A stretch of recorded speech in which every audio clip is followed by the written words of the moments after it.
My name is Jay Corpening. I'm the Chief District Court Judge for New Hanover and Pender counties.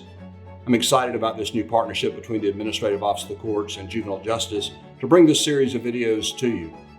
Juvenile Justice has really upped its game in bringing a new tool to us to give us enhanced and stronger information to help us with our dispositions, and we're here to introduce this Youth Assessment Screening Inventory to you. I'm happy to hand this off now to the Juvenile Justice Master Trainers.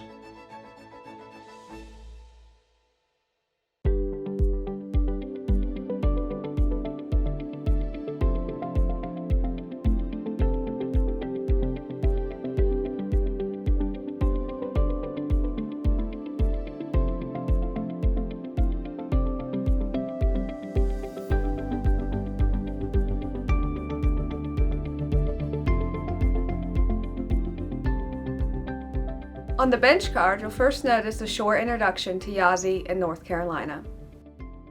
North Carolina Implementation. YASI, which stands for the Youth Assessment and Screening Instrument, is an innovative risk, needs, and strengths assessment for justice-involved youth. The purpose for using YASI is in measuring risk of recidivism and developing service plans. On the right side, you will notice the specific features of the YASI. All these features in combination with the fact that YASI measures change within criminogenic thinking tip the scale for North Carolina to implement YASI.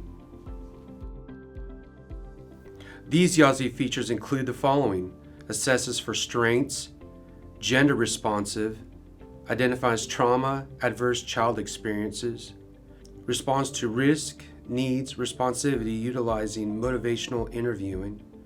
The YASI improves case planning with service to needs matching, also measures change with reassessments, identifies current and past mental health issues, and finally, scoring of assessment is different for boys and girls to correct for tendency for risk assessments to overclassify girls. YASI was originally developed in 2000 and has been implemented in over 14 states and other countries as well. Now let's look at the domains on the left side of the Benchcard to see how YASI organizes the information collected.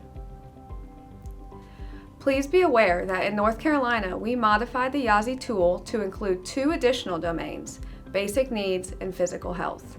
These 2 new domains do not impact the score calculation or validity of the tool itself, but were added for the purpose of addressing the basic needs and physical health of the youth and family and service planning.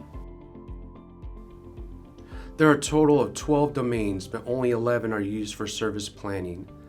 The legal history domain is for the purpose of assessing recidivism and the classification of overall risk level. The domains are as follows.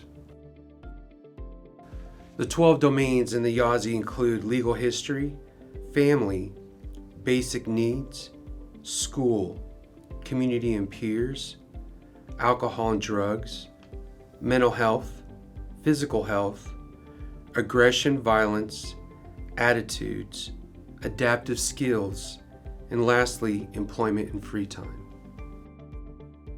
We will now turn the Benchcard over and briefly show you the YASI full assessment results and YASI wheel. Please be aware that we do not go into great detail about the YASI wheel at this time, as we have created another video that is specifically dedicated to describing the YASI wheel.